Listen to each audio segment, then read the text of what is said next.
The Girl from Shipwreck Cove by Random Appellation 468.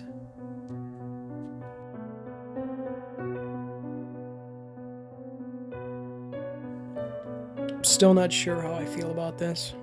My name is Dr. Henry J. Carheim.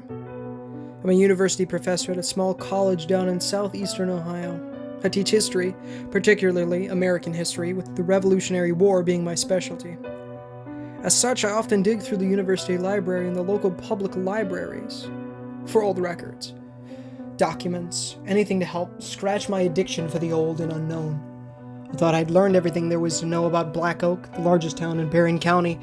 Basically, there's not much to tell. Founded in 1901, around the same time as Berrien County, Black Oak University has been largely forgotten by everyone except for the locals. We get enough students from the high schools in the area to keep operating, but I always did find it odd how no one else seems to know about us. Up until now, I just figured it to be a fluke, a coincidence, something funny to bring up at the start of a conversation and nothing more. I was wrong. But my enlightenment didn't come from any old tome or dusty record book. In fact, my most recent discovery, the one that has brought me to the point where I'm relaying information that should be in a dissertation instead of a random post on this website, came from a very modern, very unassuming source. A notebook. I found it when I was out, walking the trails in the collegial woods behind the main building of the university. The little black book lay partially covered by weeds alongside the trail, its cover water damaged and curling. Half-rotted leaves were plastered all over the poor discarded booklet, but the pages inside were remarkably well preserved and dry to the touch. Bringing it back to my office, I decided to read it quickly before my next lecture, just to see what the previous owner had been studying, or perhaps not studying, in their little spiral-bound book of secrets. When I discovered, left me stunned. I want to believe that it's fake. That it is fake, but a small part of me seems to know that it isn't. This is real. This is Ben Elric's notebook. Benjamin Elric went missing on October 12th of last year after walking into the collegial forest and never coming out. For weeks, the entire collegial staff, myself included, helped the sheriff's department comb the woods in search of Ben.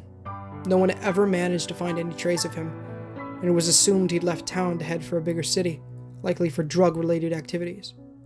Soon, his disappearance was overshadowed by a girl down near the New Wilderness Wildlife Reserve being found alongside the roadway, and so Ben's case went cold. It was a shame, and at the time, I'd been disappointed in the boy. He'd always ranked top in my pre-colonial studies class, despite his tendency to run tardy for every lecture.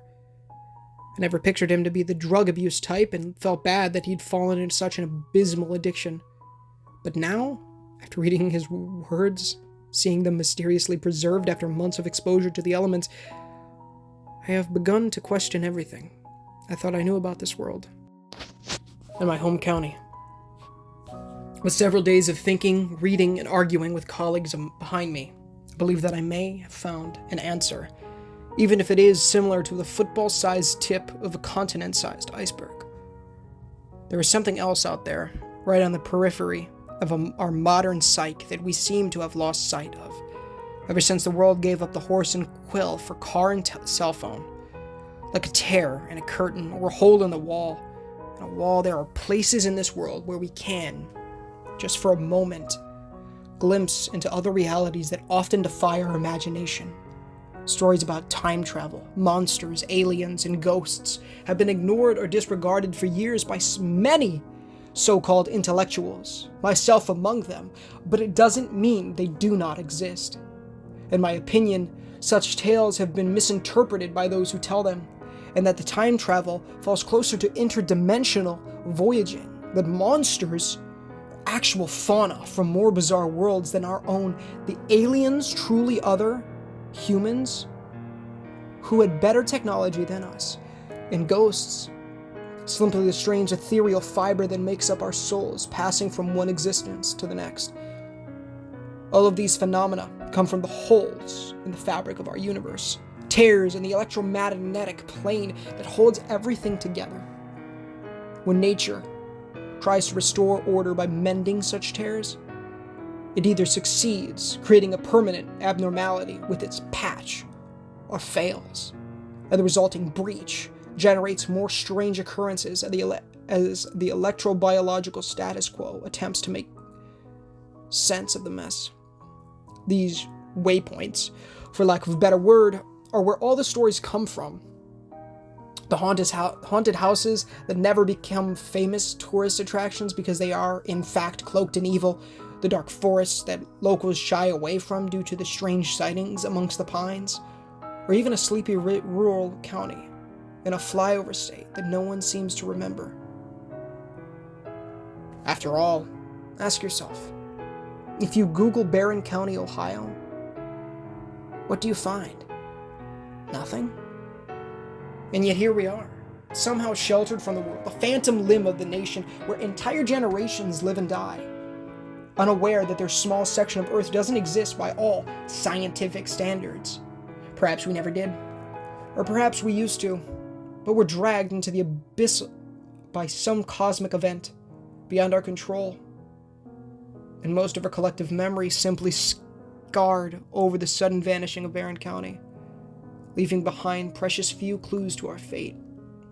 Because, as anyone who has studied history knows, it is easier for mankind to forget than to learn. To this end, people live their dull modern lives oblivious to the existence of waypoints, despite the evidence appearing right before their faces. Corrupted by our bottomless need for instant gratification, we no longer believe in anything, be it God or the supernatural. And perhaps that is why I am so moved, so unnerved, so perplexed by this. I don't think Ben ever left that forest.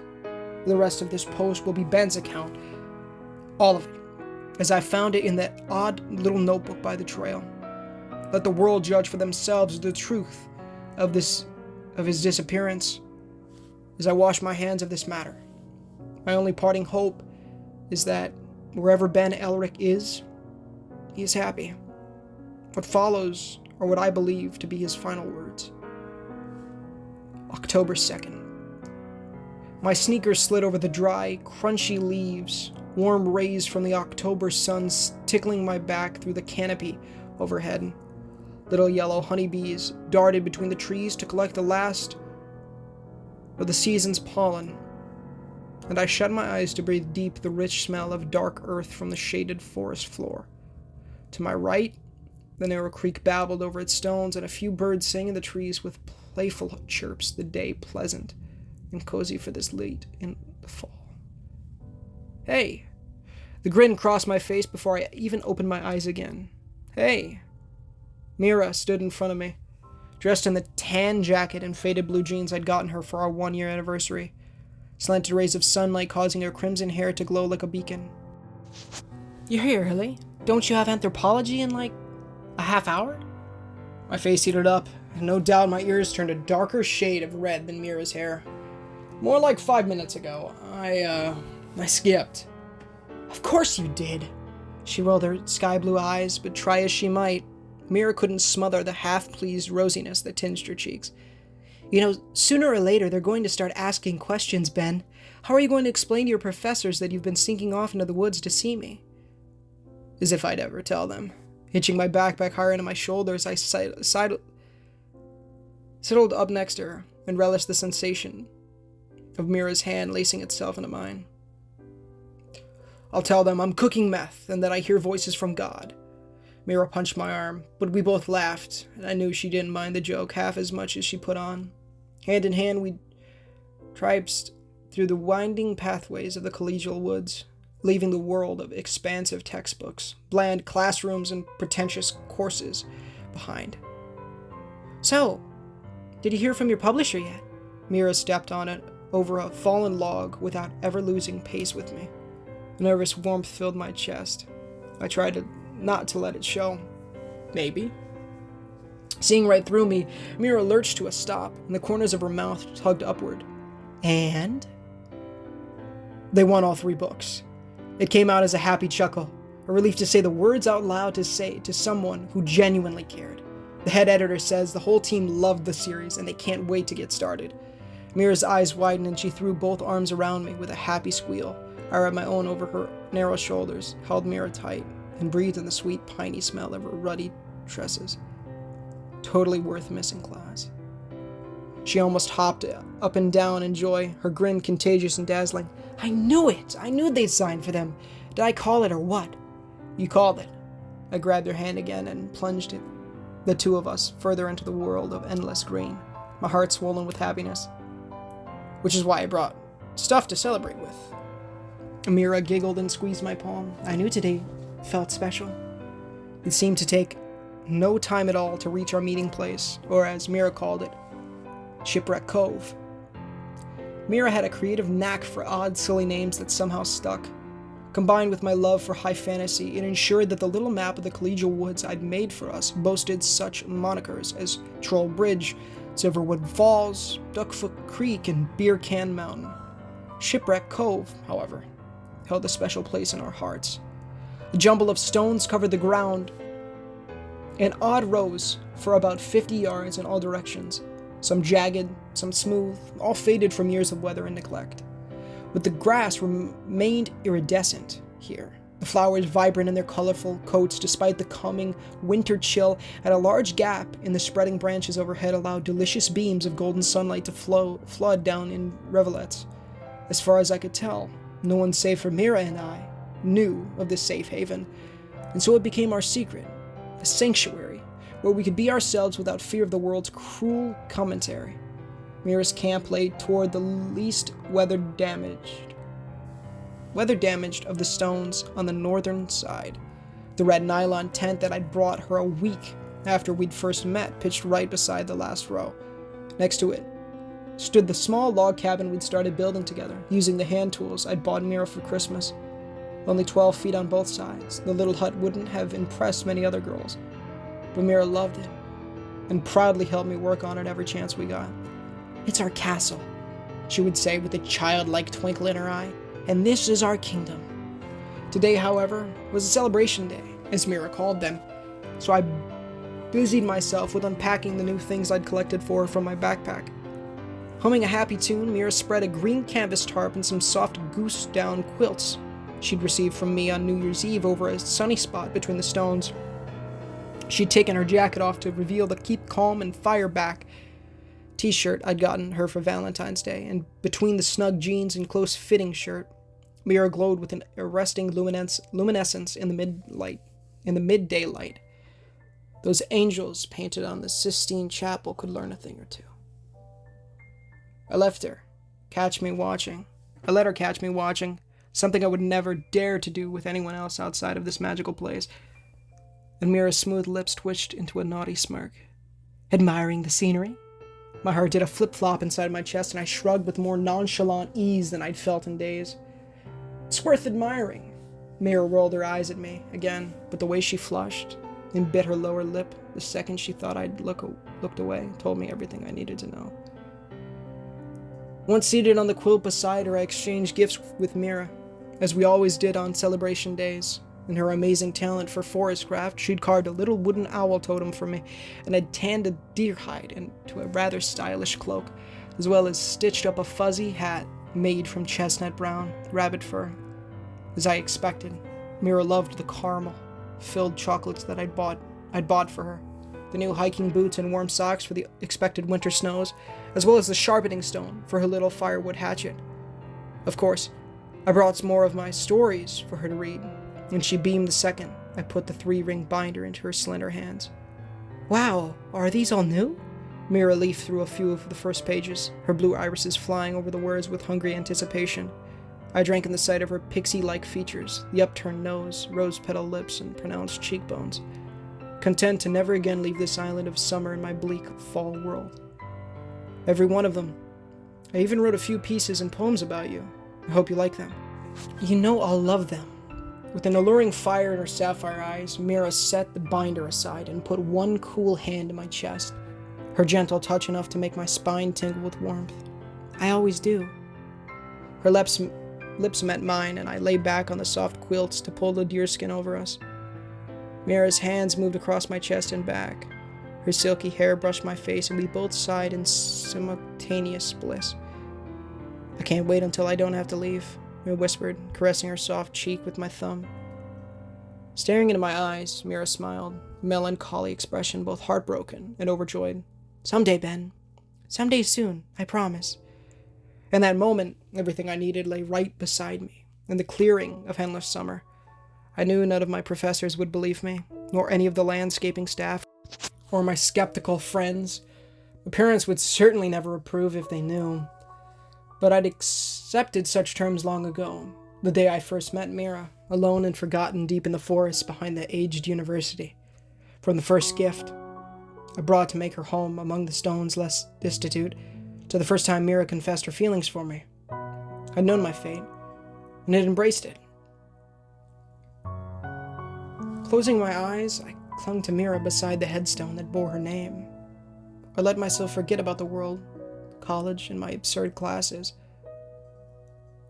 All around, the skulls and crossbones looked on in silent communion from their various leaning marble towers, guardians of our secret forever, for even they knew something that many living do not.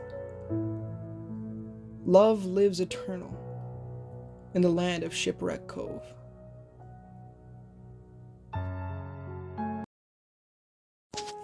Hey guys, and thank you so much for watching today's story.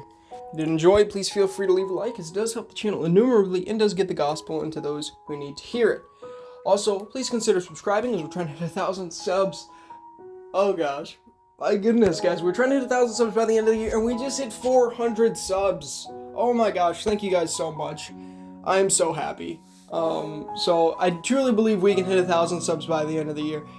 And so in fact, I kind of know. I have a feeling. I hope we can. I truly believe that the Lord will bless us. He's been blessing us so much. You know, it's just so awesome. So thank you guys so much for that. Of course, if you haven't done so already, make sure to repent of your sins and trust in the good Lord Jesus Christ with all your heart, mind, soul, and strength. Read the Holy Bible daily, pray daily, and evangelize to people. And make sure to go in the description, one of the pinned comments, read the $1 million question to know how to become born again. And also, join the Discord, link in the description, of course. Please join. We'd love to have you there. You know, it's a great Discord. I'd love to build it into something better. Of course, check out those streams. We've been trying to finally finish the Dead by Daylight Platinum that we've been working on for the last few months. And then once that's done, my goodness, I don't even know where we'll go from there. I really don't know. You know, it's, it truly is awesome what we've been able to accomplish, y'all. But of course, y'all, thank you guys so much for watching. I hope you did enjoy. And thank you so much, Lord, for blessing us with this thus far, of course. But until next time, guys, this is Ninja Gamer, signing off.